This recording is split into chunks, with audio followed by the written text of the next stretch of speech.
Let's call the August 14th Program and Personnel Committee meeting to order. We'll start with the Pledge of Allegiance. We got a flag right over here. I pledge allegiance to the flag of the United States of America and to the republic for which it stands, one nation, under God, indivisible, with liberty and justice for all. Okay, thank you. Next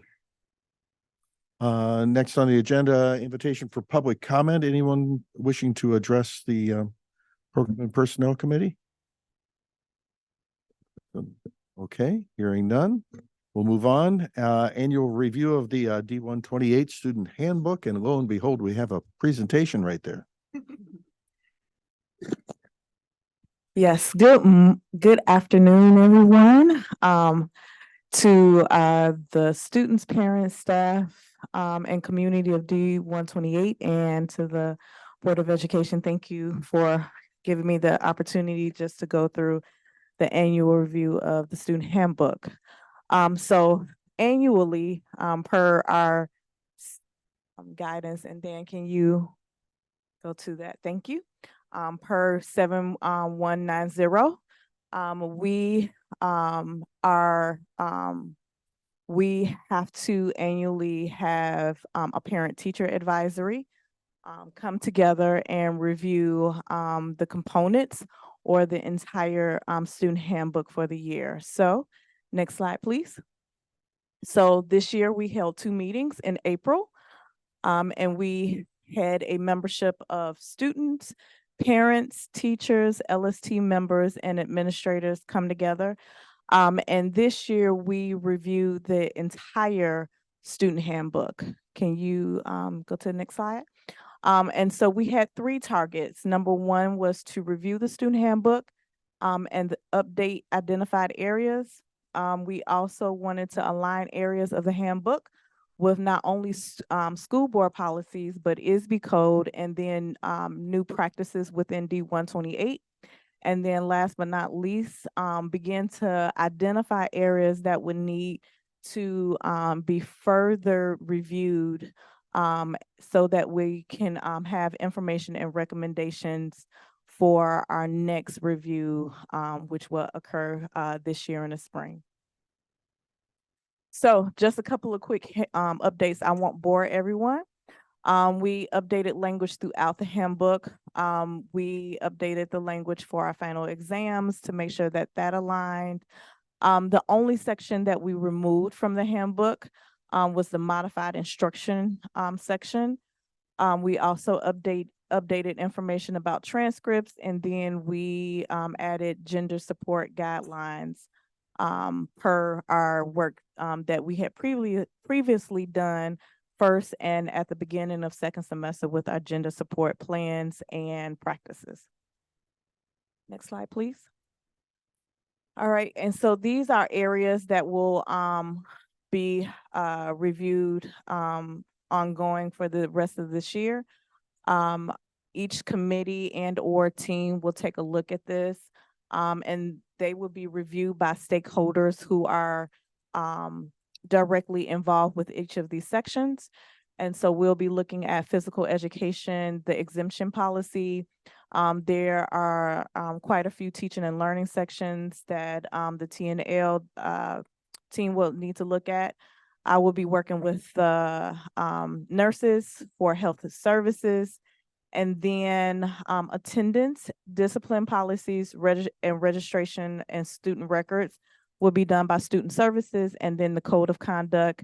That will be a committee of similar to the membership that we had for the parent-teacher advisory to begin to look at and update our code of conduct. Next slide. Thank you, and then you have any questions for me? Anybody? How often do we update? Like, we have to review it annually just to be sure that, because we have a policy that says that, but do we regularly make changes to it, or has it been pretty unchanged for many years? So the big previous update was in 2019 when we went from paper handbook to online district handbook. So what I did, that was a big update because we had two handbooks that were paper copy at both schools. And so we took that and combined it into one district student handbook. So that was a long process and a lot of updates were done at that point. That was in 2019. And then we were doing just yearly updates at that point. So 2019 was a big overhaul. But then, yeah, during COVID, few things. But if we had anything to update because of any changes in laws, we did those.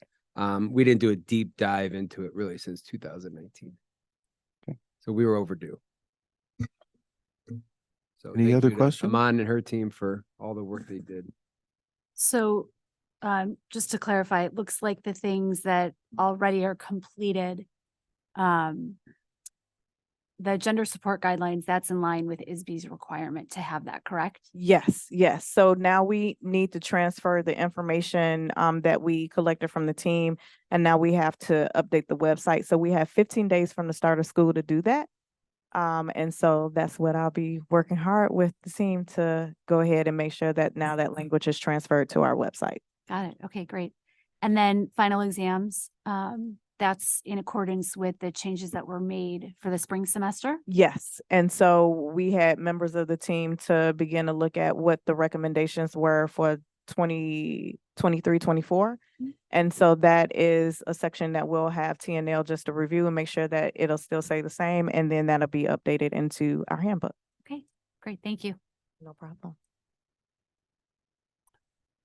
Thank you. Any other questions or comments? Okay.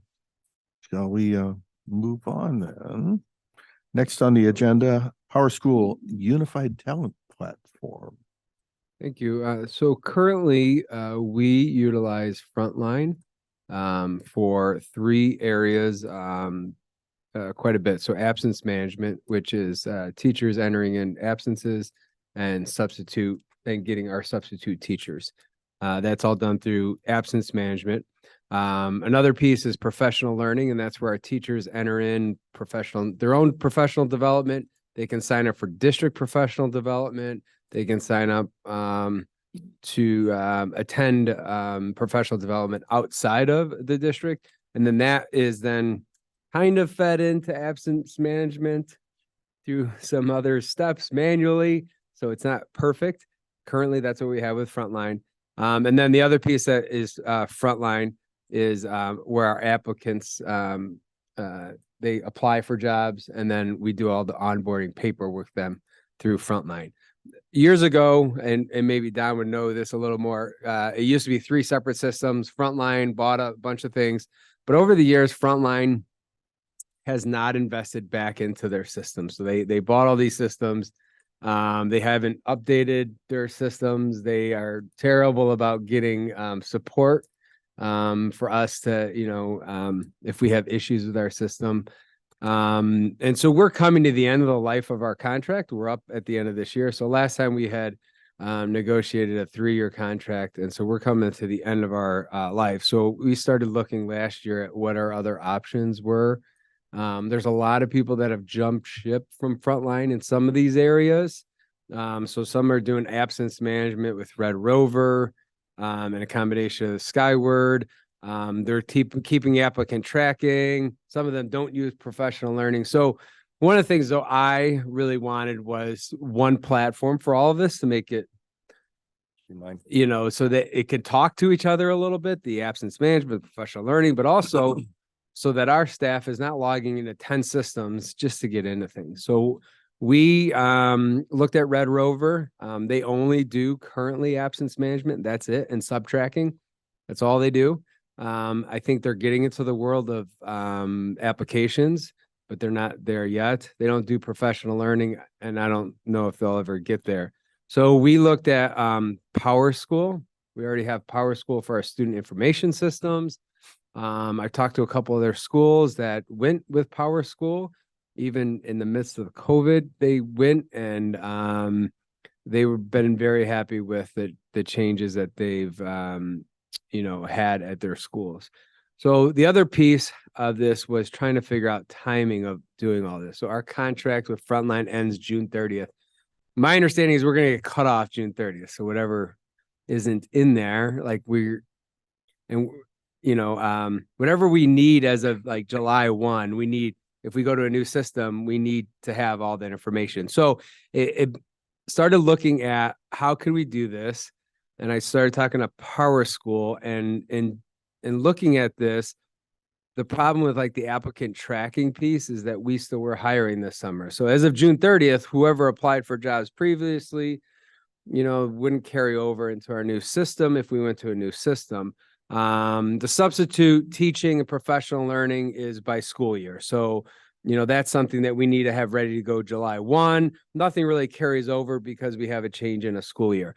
So then started looking at transition plans and how can we do that? And also so that training for our staff, not only our administrative assistants that are working in these tools, but also our teachers.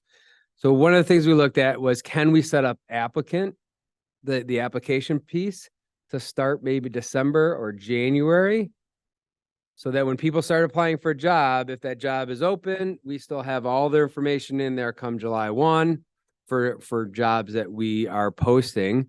And then the other part of it, the substitution part and the absence management professional learning would start next school year. But at the same time, we have to get the system set up, be ready to go July 1, turn the switch on.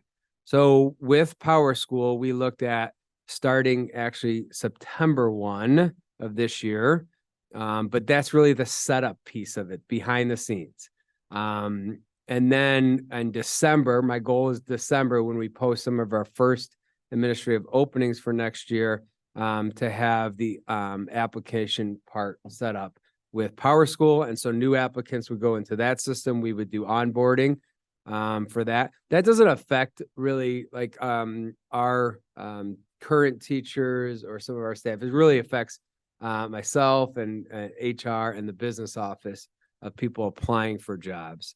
And then our administrators that are going in and reviewing applications. But I think we can get it set up and have everyone ready to go December 1st for that piece. That gives us all year then to set up the other piece, the substitution piece and the absence management, because July 1, we still have 12-month employees working. So they still have to put in for absences, but then we can do training in springtime, beginning of the summer. And so that our teachers are also ready to go and that they can start entering stuff over the summer. Some people put in for professional learning and absences for August, September, that they can do that over the summer. Obviously, there's an added cost because of that overlap. I just don't see how we can turn the switch off June 30th and turn the switch on July 1 and not be set up for that. So, although, but what we were able to also look at in the contract was setting up the contract for this September all the way through June 30th, 2025.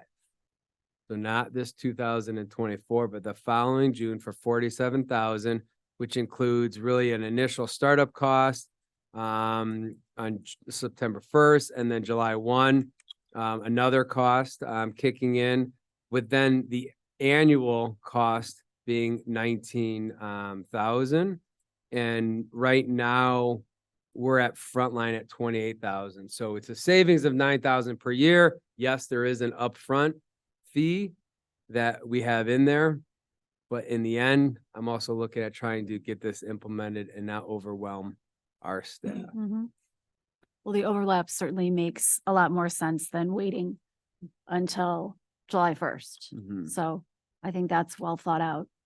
And being on one platform seems very wise. And although it's an upfront cost, it's front loaded, it will save us money in the long run. So, And I think there's some key features maybe for teachers out there if they're signing up to go to professional. Our hope is that it's all set up that if they go to professional learning, that their schedules are dumped in there. So for example, if Matt Tooley has a meeting 5th period and his schedule is such that he has a class 5th period, it'll automatically kick in that he needs a sub. But if it's a prep period, that wouldn't show that. So because we're all invested into Power School, that system would be able to be much easier for our teachers to enter some of their absences and request subs. Yeah, it does make Yeah, sense to great. have them integrated. It's, and If it works. I say that just because it always seems like, you know, the first time Correct. around. Yeah. I thought I had a sub because I put it in. Yeah. But we'll get the bugs worked out. Yeah, and I sort of agree. There's certain software applications that serve the school market that some of them just tend to get forgotten about, it seems, and they just linger until enough people jump ship and go someplace else and then they fold. I'm worried about that with Frontline. They keep buying things, but they don't integrate them and they don't really update them. So yeah, I'm concerned. In addition, Bryant said they're just not getting the support. Right. Right. So that concerns me as Yeah. well. Yeah. So I have a couple questions. Do you have to move data from your existing system into this one? Well, yes and no. I mean, there will be some data that we'll have to move, and that's why we will have that setup time. And then our hope too is to be able to preserve some of the stuff or download it, off of that data. But at the same time, I also want to try to start from scratch on some things because we've been with Frontline for a couple of these systems for a long time, and there are some things that I think were not set up properly, and we've tried to go backwards to try to fix them because they were set up. I would like to start with the clean slate and see how Power School is set up and not try to recreate a problem that we have already and see if we can set that up correctly. But there's data that, for example, I mean, getting all our staff in there. But again, we have all that information. Temple Murphy's been in conversations with me and he knows the timeline and feels comfortable with this, that, our IT staff can handle getting that data. Thank you. My second question was, it looks like the first 2 years, the 47K is for setup. Then if we don't get anything done till December, why are we paying them in September?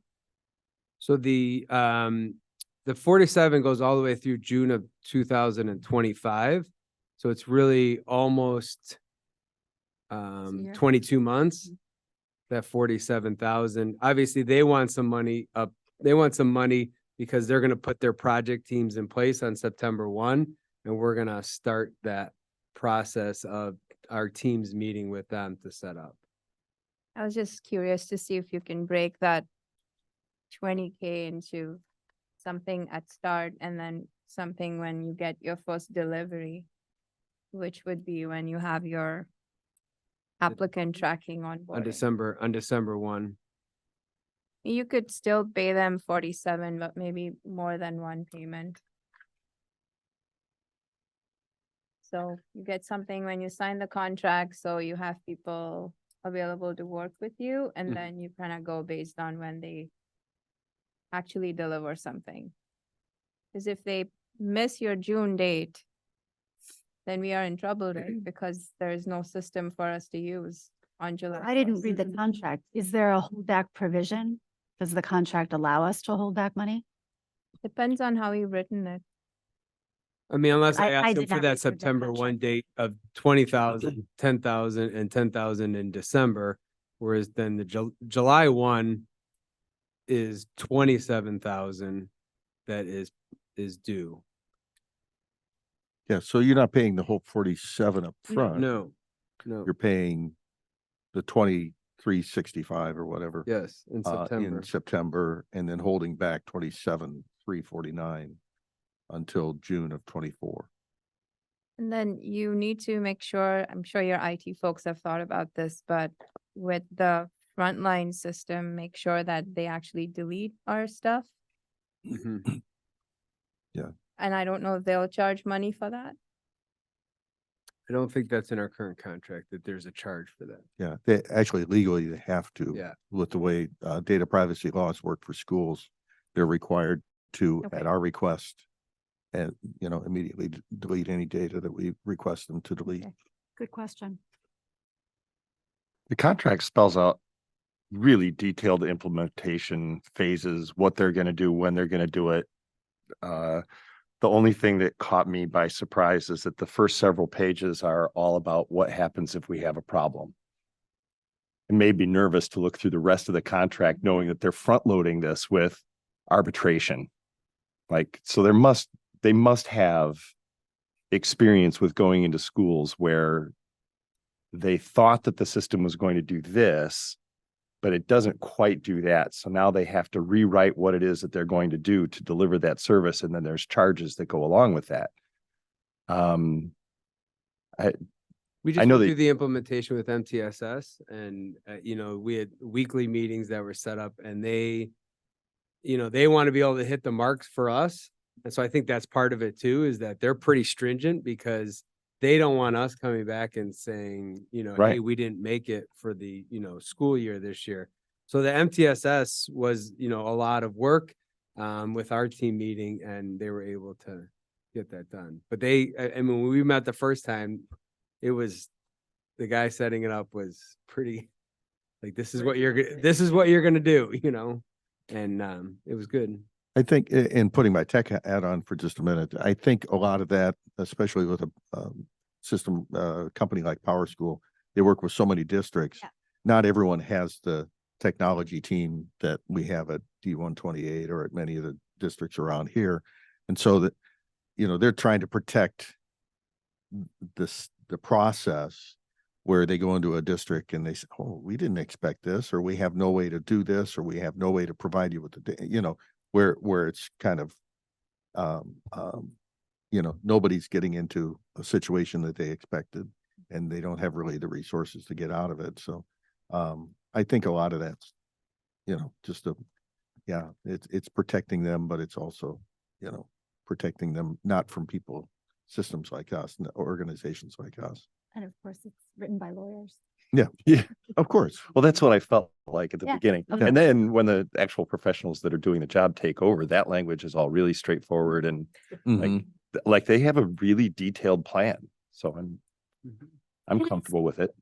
How often are you using, from a recruiting standpoint, are you going back to mine prior candidates for new vacancies?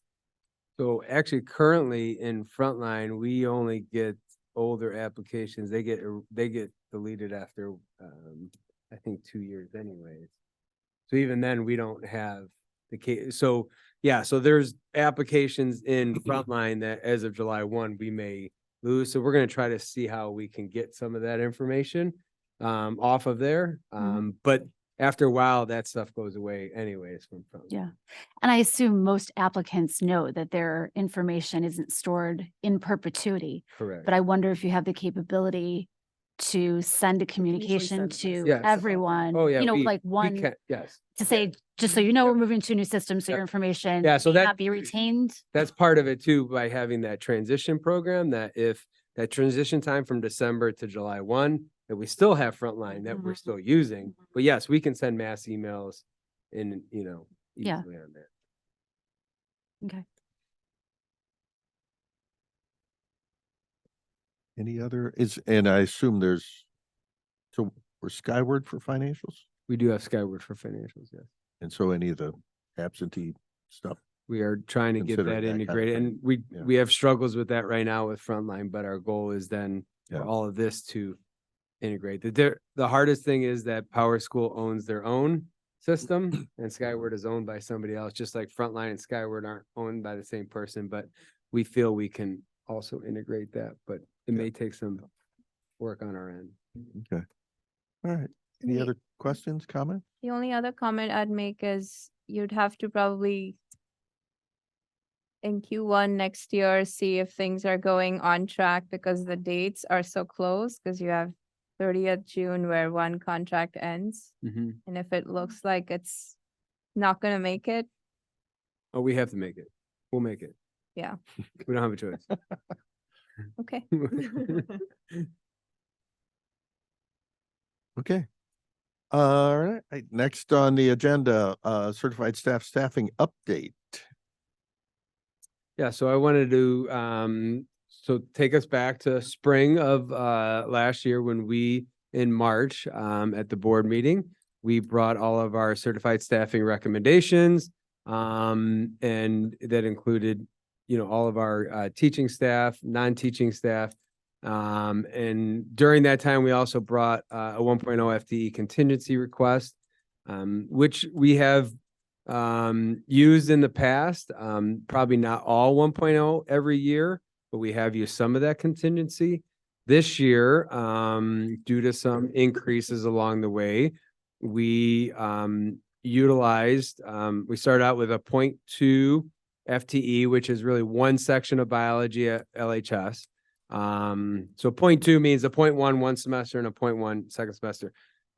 We also increased a biology class at the beginning of the summer, algebra 1 here at Libertyville at the beginning of the summer. And then we started seeing increase at Vernon Hills in our EL classes. So with some move-ins and some of the testing that we were doing. So then we did an initial approval of 0.6. And so we're still at 1.0. And then this past week, it kicked up again.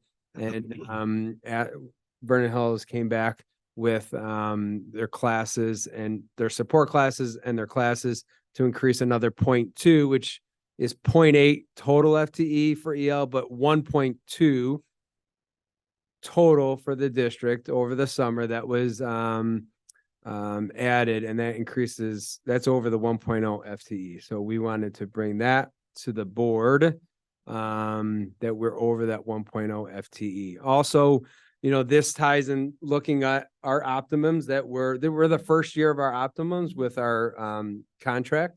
And looking at those optimums, we think we did a great job at sectioning to honor the optimums and to try to keep the classes at the optimums of 25. Again, optimums of 25 means we may have some classes that are 23, 22. We may have some that are 27, but as close to 25 as possible. However, the biology and the algebra, the numbers were getting too big that all of the classes were over the optimums, and then they were getting too much over the optimums. Good. So that's what I'm glad that you're attending to that, because that's a lot of extra work for every one of those teachers. Mhm. No, and I sort of expected that there'd be some, once we settle into that and we figure out what's how many sections are needed, that we might have some increase that we didn't expect. Yeah, and so the other piece is, okay, how we were going to staff this. One of the things we need to do staffing. So for biology, we had a small part-time. Adding this in, we were able to hire somebody to take on the biology. Rather than give an overload to a teacher, overload means that they're teaching more than 5 classes per semester, which is not easy to do as a teacher. Yes, they get paid more, but at the same time, that's not ideal. Algebra, we had a part-time teacher here, and so they were able to pick up 0.2 and stay part-time. And then our EL, we did have to hire a part-time person. And then at first it was a part-time, and then when they got hired, they got a little bit more part-time. So, and I think we're able to still get a good quality candidate for our EL. So. Looks like a worthwhile investment across the board. Any questions or comments? Nope. Yeah, 0.2 is not, that's within reason, I think. So we will see that. We won't have to take any action on this particular thing, but we will take action on the hires, correct? Yes. Yeah, correct. yeah, we won't have to approve the extra 2.2, I should say. Yep. Okay. All right. Next on the agenda, annual superintendent goals for this year's evaluation.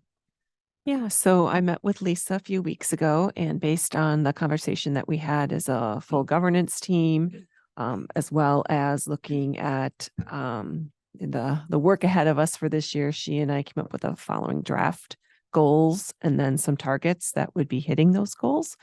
And we thought it would be good to have that conversation here, and then that those would be formally approved at the August meeting and posted on the district website. but we wanted to give time for all of you to respond and make any edits or suggestions. And anything else to add, Lisa? The only thing I would add for context is that conversation that we had initially was Denise's performance review, that because it is a personnel matter was conducted in executive session. So for transparency, we really wanted to talk about planning the goals for the 23-24 year in public. But just if anybody's wondering when that conversation took place previously, it was in closed session because it was in the context of a performance review, which is again allowed under OMA to take place. And for anybody's performance review, that should be handled in a confidential manner. So How common is it for superintendents to have their goals published publicly on the district's website? I've never seen anything like this before. Oh, really? No. I know in some states it's required. In other states, it's all local authority in terms of how the district wants to show that the superintendent's goals are aligned with the district goals, are aligned with their strategic plan and their resources and things like that. So I think it really can vary from organization to organization. I think most of the time that from what I'm familiar with, they're always discussed and approved at an open meeting, as were mine last year. But the idea of having them be more available to the public, I just think that's, in our effort to be more transparent, a really good thing. I agree. I think it's a good thing. There's a lot on here. Yes.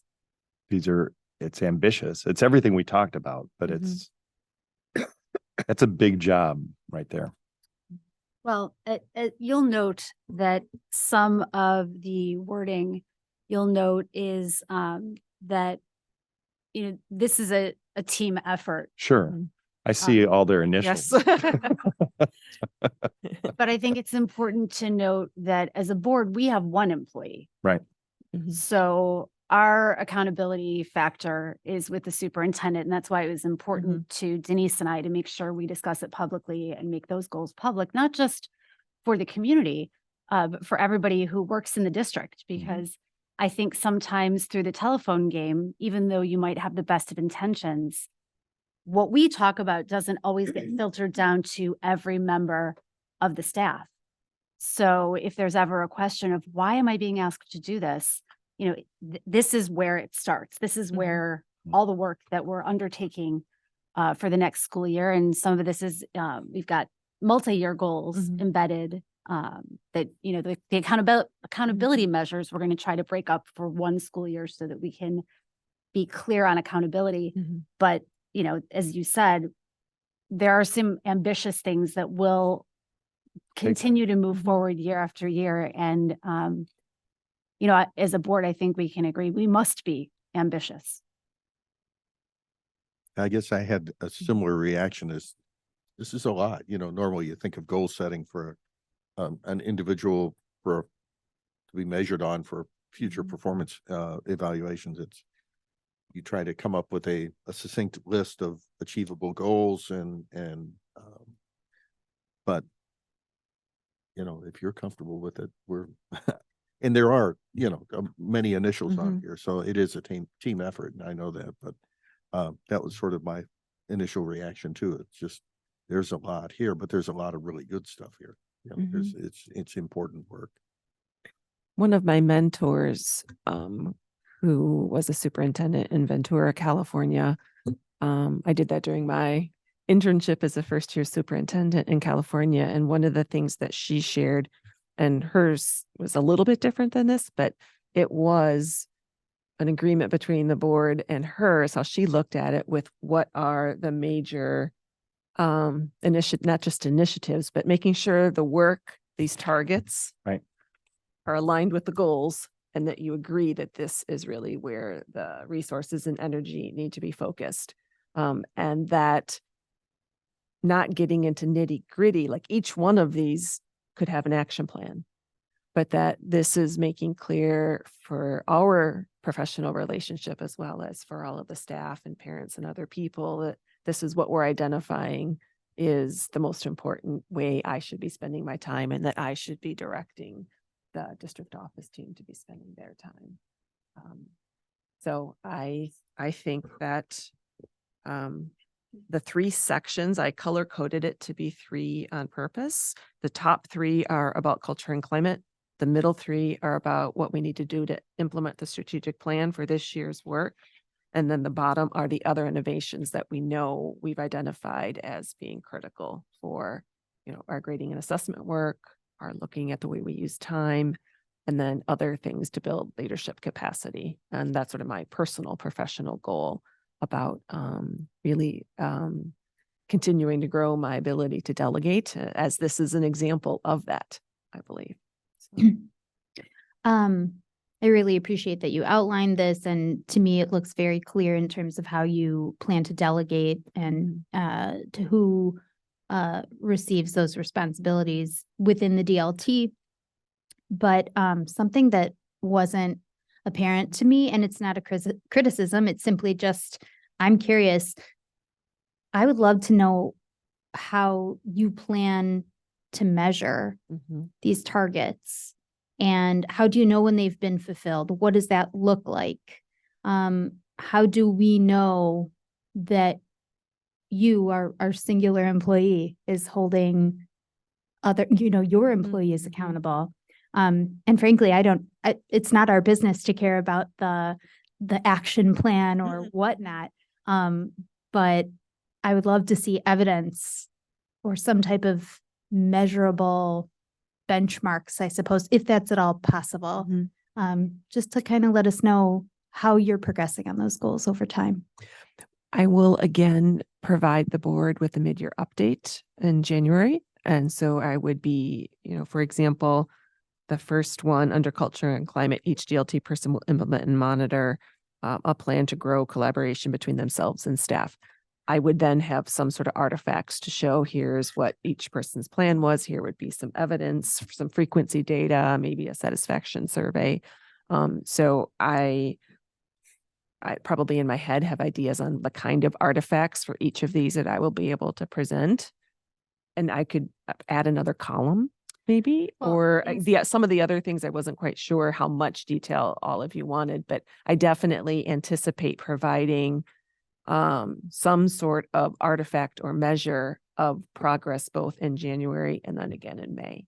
And I wonder if the super eval tool gives us a place to do that. I don't know if adding another column to this is what is the best way to do it, or if there's a place to do it in super eval or both. I don't know. And I think some of those, just based on my assessment of these targets, it's not like particularly clear cut when you have hit said benchmark. Some are going to be much more clear than others. So we certainly, I'll speak for myself. I certainly appreciate that. But would love a little more detail there. Okay. Thank you. Some of these either it happened or it didn't.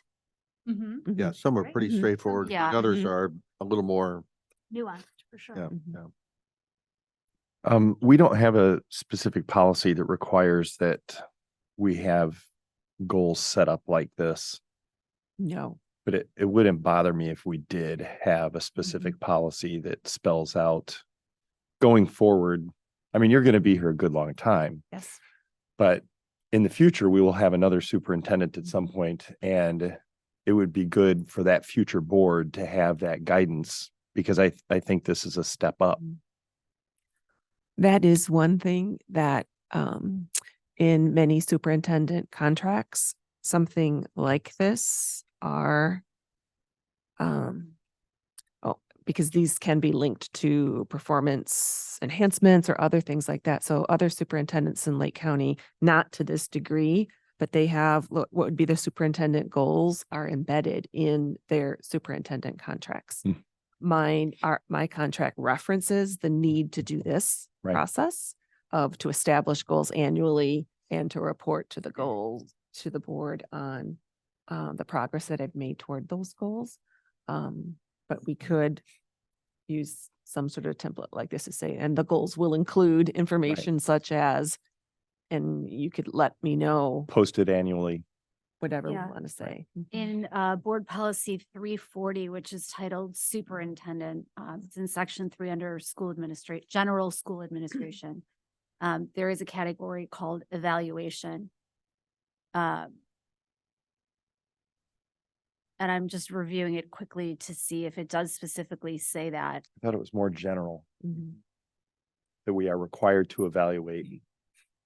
Yeah, to your We're- point though, we're- to have I maybe not have the framework as part of the policy or even part of the the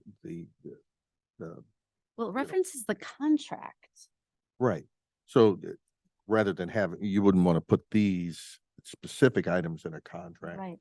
nor would you want to put, anything too prescriptive in the policy. But the fact that we're doing this and there's a framework that we could identify and both identify it in the contract and in policy, this sort of solidifies, like you say, for the future to make sure that we're going through this process, maybe not specifics as to, categories or how you specifically track the things, but at least acknowledge the fact that this is an ongoing process. These will be made public. These will be So, that type of thing. so I think that the current policy does a pretty good job of saying we need to do this annually. And I think going further than what the policy says could be a little too prescriptive. But it does say the board will evaluate at least annually the superintendent's performance using standards and objectives developed by the superintendent and board that are consistent with state law, board policy, the superintendent contract, and the district's mission and goal statements. A specific time should be designated for a formal evaluation session with all board members present. The evaluation should include a discussion of professional strengths as well as performance areas needing improvement. The superintendent shall annually present evidence of professional growth through attendance at educational conferences, in-service training, or similar education pursuits. So I think it does say that we need to do this at least annually and that the goals have to tie to the mission statement. My only addition would be that those goals are public and that they Mhm. are posted. If we're taking the effort to Mhm. take that step, we So it's could probably tweak that policy to a make. sentence fragment would do. Mhm. That's right. I do have one other question about the strategic plan itself, and it's not. I think it's more a question of just generally what happens within the building, just because I'm not familiar. But you do say under the blue section, number 4, increase. Is that it? Hold on. Okay, design structure for heterogeneous classrooms, 9th grade level, including written curriculum, differentiated. All right, so written curriculum, that piqued my interest. Yep. So written curriculum has a very specific definition. Do most of our courses have that? Some people call them curriculum maps, like lists of targets, course outcomes, right? I think I'll turn to my expert, Dr. Sanchez, to answer that question, and then I could add on to it. That is why on the backside, I added a whole list of glossary of what Right. we mean in I our read it. district by these things, because you're right, a written curriculum is very different from District A to District B to District C, as is continuous improvement or Right. something. So, but I'll let Yesenia address that question. So just like it's very different from district to district, it's also very different here. And so I think part of the process is that we want to streamline that so that, when we have a new teacher come in and we have our new math teacher or new science teacher, here's like your scope and sequence or your curriculum map. And there's a familiar format to it, right? This is the way we do it. Because right now it's kind of left up to the teachers. So some will, they do have the standards listed. Others is just a set of targets. We do have some folks who are using a more like a UBD, and they will turn in that. But it varies from teacher to teacher, and so we're hoping to streamline what that looks like so that we can say this is how we do it. Right. What we have described here as our target is not daily lesson plans. Right. It is, this is a unit in Algebra 1 Right. and here's the standards, here's the learning targets, here's some key assessments, and here's our expectation for what excellent work looks like. And that would be the same from algebra to biology to whatever, because we also get feedback from our substitute teachers about wanting to have a consistent framework. So they know, okay, this teacher is absent. It's Thursday, but here's where these kids are going in this unit. So for all of us to have a consistent understanding of learning targets for the unit, key assessments, and then PLC teams would collaborate to fill in those instructional things and the daily lesson plans, working as teams to get down to that granular level. But right now, our published curriculum for most courses is simply a list of standards. It is not a curriculum. So is it your feeling then that going through this over the course of this next year, setting up the heterogeneous classroom, that you'll be using that as a format and developing that so that it's comfortable for those teachers? And They will be the designers of it. Great. Absolutely. Okay. So we have many opportunities for teachers from all of those four core areas who will be working on these teams, as well as teachers from other disciplines to participate. I would caution us. I have done that curriculum work before where someone thought it would be a good idea that we have curriculum maps. And so every course created curriculum maps where they did not have consistent maps before. That it was going to be a living document that you would keep updating annually. And that turned out not in any way to be true. So I would caution us not to create something for the sake of creating something, but having targets and having a spelled out, like this is this unit and these are the targets. That's great stuff. It actually helps teachers in the long run, even though it's a pain in the ass to do to begin with. It helped me over time because I knew exactly what I was doing. And then within your team, you get to debate, well, do we really want to do that? And so those are really good discussions to have within teams to find out what that essential curriculum is. But okay, thank you. That's all I want to know. Okay. Other questions, comments? I think this is really well organized. This is kind of what I've been used to in my own career. I think going with what Kara was saying is, I think having some more specific targets would help. I mean, I'll pick one example. It says design ways for students to explore various, the number 8, look at the very first bullet for that, which is a target. It says develop a curriculum. Is that one curriculum, one pathway, 2 pathways? Got it. As Yep, an example, right? That would be helpful because I'm not sure we want to develop 6 pathways in year 1, right? So it is singular, but I did not make that as clear. So the third bullet is identify and apply for a college pathway endorsement, singular, but I'll make that much more clear. So I was trying to do exactly what Right. you're saying, but it wasn't quite as clear as it needed to be. Yes, I will. 1 versus A might make it Yes, more. yes, I clearer. appreciate that. Okay. Other comments, questions? These will come up at the board meeting and we'll. Yes, I will those take and- this feedback and incorporate it in, and the polished version will be available for approval at the 28th meeting. Sounds good.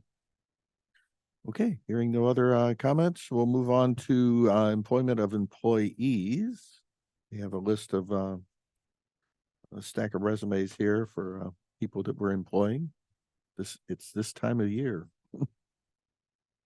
Any questions or comments, or Brian, do you have any? I have no, Yeah, yeah, there's a lot of, there's a lot on there, but it's, obviously getting ready for the school year, so. I got to meet several of these folks at the new employee kickoff last Wednesday, and it's a really wonderful cohort. So nice job. Thank you. any other questions, comments? I have a question regarding, it may be indicated somewhere in these documents, but, support staff. I know last year there was a dire need within the district for, teacher assistants. And what's the current status with that? You still have openings at both of our schools. So we have, yeah, we still need some special services. So I can give you current count. We do have openings, but we are in a better position now at this time than we were last year Awesome. at this Glad to hear. time. So the percent empty is less, but we'll let Bryant Yeah, call that work in number out. progress. But thank you for asking about that. We continue to have some people who are hired and then a week later they'll say, I took a different job.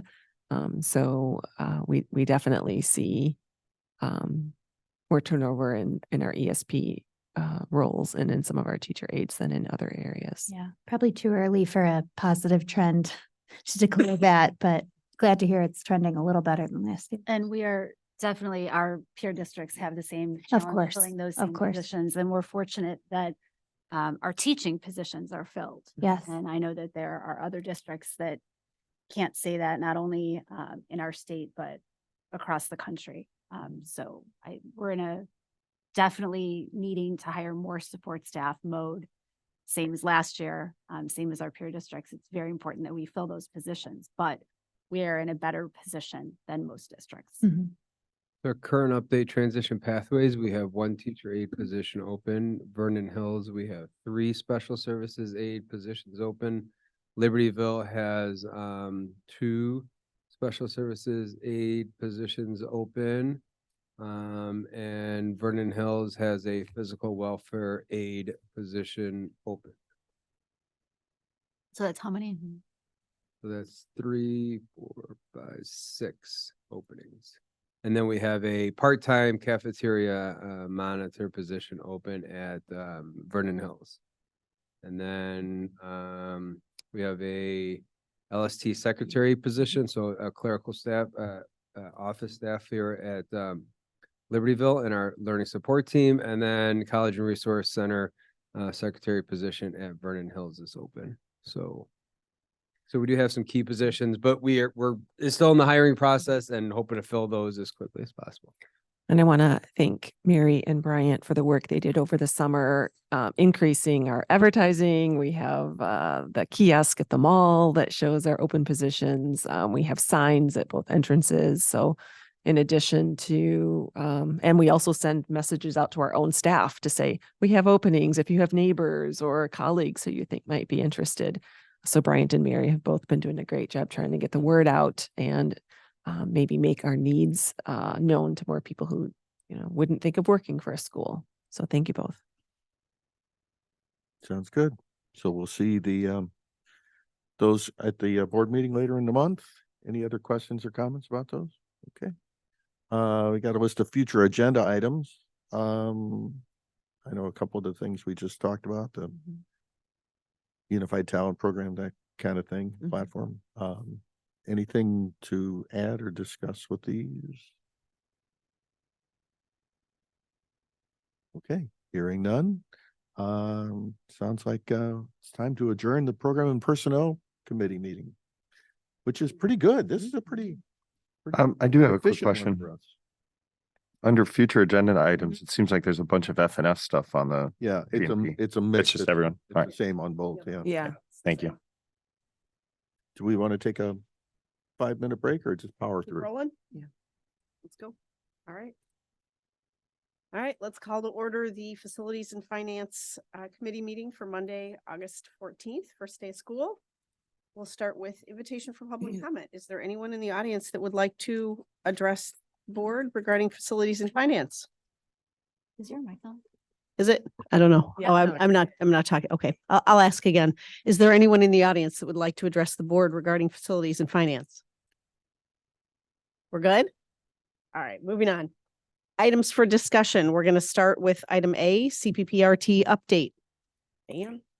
Yeah, just update that I wrote there. I didn't read it, add more. We're gonna get about $200,000 less than what we budgeted in CPPRT, but we were on the right track in terms of assuming it's going down. So we got our estimate in August. This is around the time that we get an estimate, and it's still an estimate. It could be different, but it's usually pretty close to the estimate. So I don't anticipate another year of getting $1 million more than what we thought. So Darn. Yeah. I liked it. Would be nice, but Okay, any questions? Anyone need a review of CPPRT? Okay. Moving on to item B, disposal report for fiscal year 2023. Yeah, so with people back in school, we were able to get all the information. So these are the disposals that were approved by the board in fiscal year 23, as well as the status of all of them. And so you can see that report there. There is one thing that is still not disposed of, and that's 2 standing bikes that we are working on that right now. We appreciate that. This is something that the board had requested and appreciate the information. Any questions? And this is something we can do on an annual basis, reporting back, Yeah. kind of this time of year, or maybe a little bit sooner. But I'm basically reporting for the whole fiscal year. Good. That would So- be appreciated.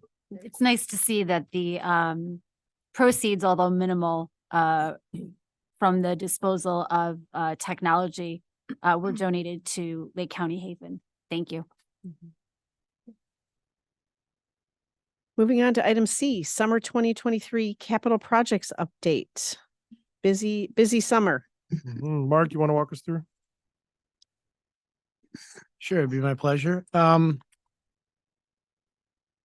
The washroom project here at LHS, we're final stages in it. We have a few punch list items. The mirrors, aren't in yet. So we put up temporary mirrors, the ones that were in the old bathrooms. Few items on the punch list, but, if you need a washroom break, next hall over, first floor is ladies, the gentleman's is upstairs. So those will be completed here soon. Obviously they'll come in on Saturdays and do the work. Or first thing in the morning if it's a minor thing. Next is, the water fountain replacement project. We were expecting delivery of 2 water fountains, to the warehouse on last Thursday or Friday. They still haven't come. So they're expected this week. They're on a truck someplace. We're not sure where. But once they're in, they'll come in Saturday and put those last 2 water fountains in. And the 2 that are remaining are both upstairs that need to go in. So Will You'll you see- remind us how many were already replaced? we replaced, I believe we replaced 8 in the project and 2 in with the washrooms. So a total of 10. Great. I believe it's 10. Okay. Thank you. I think we bid 7 with 1 alternate. Trying to remember back. It's 9 or 10. Good. Um, A substantial number. a substantial number, yes. Yes, because it was something that was a And priority. where ones to- were missing, we actually installed new ones where there were none. In key locations. So. Excellent. So that fills an express need that we were really hoping to get to. So thank you. Yeah. That was something very important to a lot of the students and staff. Yeah, I worked with the building staff and looked at all the locations and so found out what their priorities were, and then we bid it per their priorities. But just to be clear, there's still more work to do on water fountains throughout the building. These were priorities that we hit through the summer capital planning, but Yes, But more to come. so more to come. A lot of them can tie into washroom remodeling. That's our other capital projects is number 2 on the priority list. But we do have some that were replaced that are newer conditions, so we have an opportunity to substitute some in the meantime. So we held on to some of the other units that were less than 5 years old. Next is at LHS, our stadium hardscape. The 2 things left are the railings for the public washrooms and then the landscaping. So they want to get the railings in first and then they'll finalize the landscaping. Railings are due, I think, August, I wrote in there, August 28th is when we're expecting them to be installed. And then obviously the landscaping in this heat in August, we're better off waiting until September for the landscaping, so. Looks good. Okay, The other projects are complete, our seal coating and those. Our chiller project here at Libertyville is ongoing. At 9/11, 9/15, we did some soil sampling across a street in an area we were concerned with. So waiting for the results on that. So that the structures can be demolished? So yeah, we're working, yeah, so want to make sure we have it in the bid specs, what we need to do. I'm expecting to do the final inventory of the old paint and things that were left back so we can properly dispose of that, so. We're working on that process so I can, get the items removed and then we can bid the project once those items are offsite. Our roofing project's completed, Vernon Hills. The big thing for discussion is the weight room at Vernon Hills. They started on the 30th, on Monday. I think it was July 30th. I don't remember dates, but I walked in on the second day. They were almost fully completed, and I left and called the contractor running the job and rejected the installation of the floor. It was all wavy. They did not install it per specifications of the manufacturer. So discussion with them, I said, bring your manufacturer in. I met with them the next day. Was not satisfied with the answers from him. Stuck my guns and said, we're not accepting it. I want it up and removed. So there'll be a crew here Wednesday morning. And I will meet them at 7 o'clock and walk through the process and get them started. And they're to contact me in different stages so I can approve what they've done so far. Thank you. Is this a contractor we've worked with previously? For flooring, no. No, it's not. Okay. The product is the same product that we put in here in Libertyville. Same manufacturer, was a different company selling it. So they sell it to several distributors. And then they, but it's the exact same material. The installation was done by a different company here, and it is almost totally perfect, being that it's a rubberized floor, so. Thank you Okay. for keeping them honest or keeping, holding them accountable. Well, when I was 15 feet away from the doorway, walking down the hallway, and I looked straight ahead, I was shocked. Mhm. Yeah, and so in my discussion with the installers, it's we get it fixed. The scoreboard went up. Didn't get pictures of the final panel because it was, this went out on Friday morning. Was finalized on Friday afternoon. So you're over by Vernon Hills by the stadium. I'll get a picture for the next meeting so you guys can see the final product. Can you refresh my memory? How much was the scoreboard? Around, Approximately I want to say around 55,000. 55. Okay. Just curious. I can look up The the big exact number scoreboard. if you like. Yeah. It's no, It's you don't have to. approximate. Yeah. Yeah. Approximately that's fine. 55,000. And then the last item on the list is for the last 3 years, been trying to replace a 2007 GMC pickup truck with a plow for Vernon Hills. So with everything that happened with COVID and supply chain, and everybody knows you go out to try to buy a vehicle, and we've been struggling, getting replacement vans for driver's ed and all that. I was able to find a dealership that had trucks coming in. So there's no state bid that's been approved. I've been watching it every month, every couple of weeks. It's the same thing with the vehicles for driver's ed. There's no state bid out there approved yet. So I wrote a bid spec, published it in the paper, and requested bids for a replacement truck.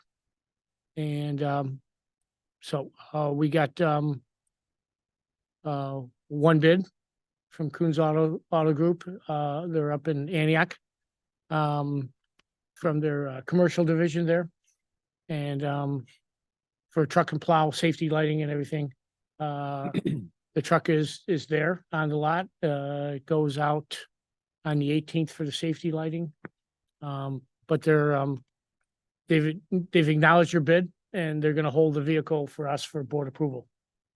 Is the 2007 vehicle going to be traded in as the same, part of the same transaction, or would that be a separate I will disposal? I'll take the 2007 vehicle to auction. They want to inspect the vehicle. I sent pictures. If you notice some pictures, located. If you look at the one in the driver's door, right below at the bottom, there's a big hole through the body. So right there, they need to resell. And the condition, of the body itself is not great. So, They weren't interested in taking. they really, yeah, Got it. so So that'll be a separate transaction, the disposal. it'll be a of the separate one. transaction. Well, Got it. I'll take it to an auction house like I've done with our tractors and other vehicles in the past. And high bid will get the vehicle. It's important. I mean, it's a health and safety issue for snow removal at Yeah. Vernon Hills High School. So, Yeah. Well, presently, the vehicle, $2,500 with engine work for emissions. And then it needs new brakes and it'd be run over. So we're looking at about a $5,000 investment into the vehicle to just have it ready to plow. If that's all that's wrong. Yeah. That's all I have for a report. Any questions on any of the projects? Questions? We appreciate you staying on top of that, particularly the weight room, and glad to see things are wrapping up. Seemed like the summer projects went pretty well, Yeah. pretty smooth. Thank you, Mark, for you and your team's effort on that. Any other questions? Moving on to D, update on capital projects. This is the big picture on the capital project cycle, correct? Yeah, this is just a cycle back from our last meeting, just to, so y'all didn't think like we ignoring you, that like if we were working on it, we'll have something for you at the next meeting. All right, item E, bid approval. Well, we kind of already just discussed the truck purchase. Anything else anyone has questions on with this? Seems like a very necessary item. We want to be safe and make sure that snow removal can happen so our kids can get in and teachers can get in. All right, then we have, moving on to item 4, future agenda items. It's the same list from program and personnel. If anybody has anything to add. Yeah. So Dan, you said you're going to cycle back in September to talk about the upcoming projects or upcoming capital. Your capital plan, It's under the August board meeting. August 28th. Oh, it is. Sorry. Okay. I didn't see it there because I thought you said FNF, but that would be at that meeting. All right. Thank you. And then can I keep going? Please. 2 things. I'm still, while you're thinking about upcoming capital projects, I'm still pushing towards finding solar on our buildings. Just read an article from the New York Times about billions of dollars are being saved. School districts are turning to solar to help shore up their financing. I feel like we're leaving money on the table every month that we don't have. That's not an energy improvement. It's just it just makes fiscal sense. Like I feel like as a fiduciary, we are not doing a good job if we are not aggressively looking for an installation that would allow us to save money every month. So I don't know how to push that forward. So other than each FNF meeting saying what are we doing? I'm getting to the point of saying, what is the explanation for why we're not moving forward? What is the impediment that keeps us from moving forward? I don't know if it's structural. I don't know if it's because we think it's going to cost us a lot of money up front, or there must be an impediment. So if we could find out what that impediment is, and then what can we do to remove that impediment so that we can move forward, I would love to see that to start to happen, because it's been 4 years. The question I would have going with that is it on the list of?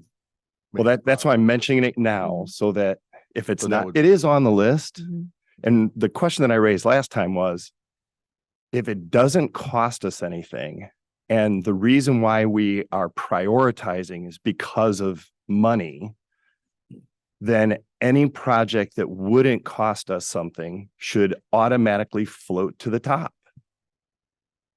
Well, based on the very long and thoughtful process of coming up with a way to prioritize Right. capital projects, Which is why, because we have a finite amount of money, I don't think we ever agreed that something that didn't cost anything would necessarily rise to the top of the list. I think. I agree that we have not agreed to that. I would Mhm. say that it makes sense to me that that's the way it would be. Well, I think when we hear about the process, I think it makes sense from a very broad picture that if it's free, why not do it? Well, there might be other reasons why we don't do something, even though it's free. Mhm. But I'm not saying that this is one of them. I'm just Mhm. saying that the process has Right. to prove itself. So I think it's just a question that we put back on Mhm. the whole process, and it's a new process, and we realize that, it's not going to be perfect coming out of the gate, but I think that's, if it's on the list and the process is working, I think the expectation is something like that project should move to the top more quickly because of the low cost or no cost. And, but it's there might be some other conceivable. things. Yeah. It's conceivable that a project without cost could have a significant investment in personnel resources. I agree. Yeah. It's which possible. case- Or in other which case ancillary there would- costs. Yeah. There would be Yeah. a factor other than cost to Mhm. consider. But that because could be one of- borne out in Time. the process. Mhm. So we, Yeah. Correct. I think Correct. Right, but that's exactly what I'm talking about. Yeah. If that's an What is the impediment, potential barrier? Yeah. then let's address the impediment. Yep. So I have that's a topic you'd like to discuss. Yeah, sometime. Okay. I'm still pushing forward. Mhm. Understandable.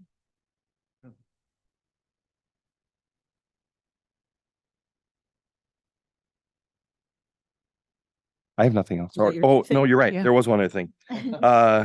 Hey, April 8th, 2024, there's gonna be a total eclipse of the sun. Are we doing anything? Yes. Well, it's my birthday. Is it? So yeah, we're Wow. doing something. Wow. Party at Lisa's house. Eclipse, celebrate Lisa Hassel's. I mean, that's definitely a curriculum thing. It's not a district thing, but Your planting that seed did Ex- result in it being put into our budget. oh, And super. both science department chairs are working on it. as Okay, we speak. fantastic. Mhm. Thank you.